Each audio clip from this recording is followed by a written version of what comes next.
جامعہ اشرفیہ کے محتمم حضرت مولانا عبدالرحمن اشرفی رحمۃ اللہ علیہ، انہوں نے یہ واقعہ سنایا تھا۔ واقعہ کیا ہے سنیے۔ حضرت نے بتایا اپنے بیان میں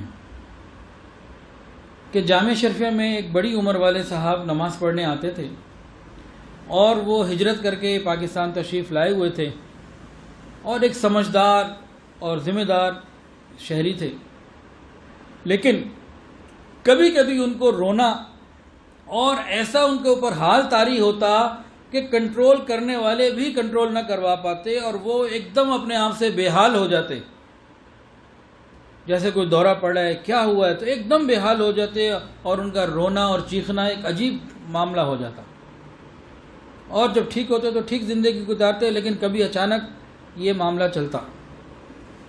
تو ایک دن ان صاحب نے حضرت مولانا عبدالرحمن اشرفی رحمۃ اللہ علیہ کو اپنا واقعہ سنایا کہ یہ وجہ کیا ہے، کیوں میرے اندر یہ حالات پیدا ہوتے ہیں، کیا معاملہ ہے۔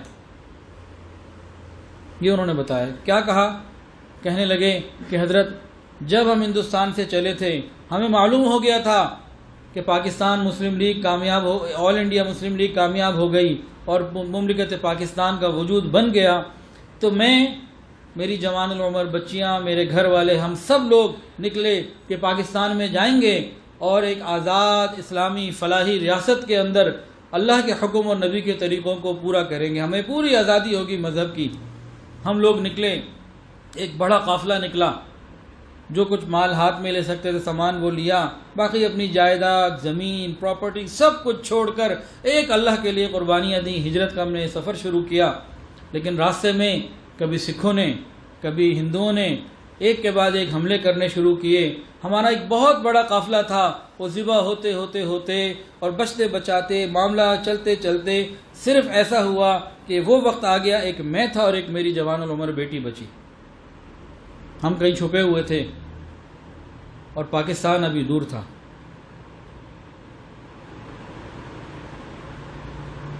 کئی لوگوں نے واقعات بیان کیے کہ جس جگہ سے وہ چلے تھے، جہاں پاکستان میں انہوں نے پہنچنا تھا، بارڈر 5 گھنٹے کا راستہ تھا صرف، جو 5 دنوں میں اور بعض کا 5 ہفتوں میں طے ہوا۔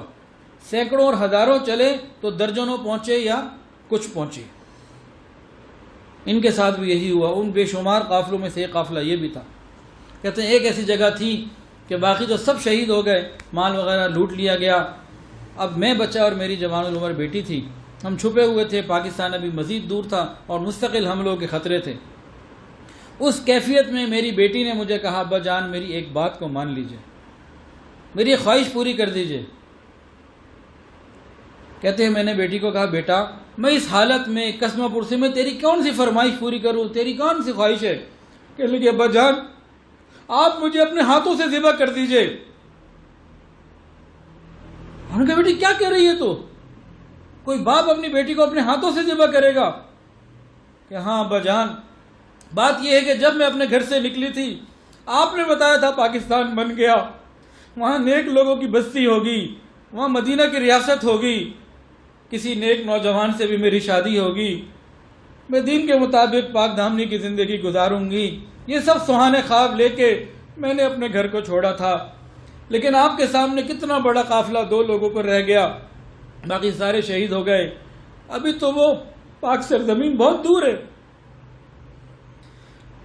اور مجھے نہیں یقین کہ میں زندہ پہنچ سکوں گی، بس آپ مجھے اپنے ہاتھوں سے ذبح کر دیجئے۔ باپ نے پوچھا، بیٹا ایسا کیوں کہہ رہی ہو؟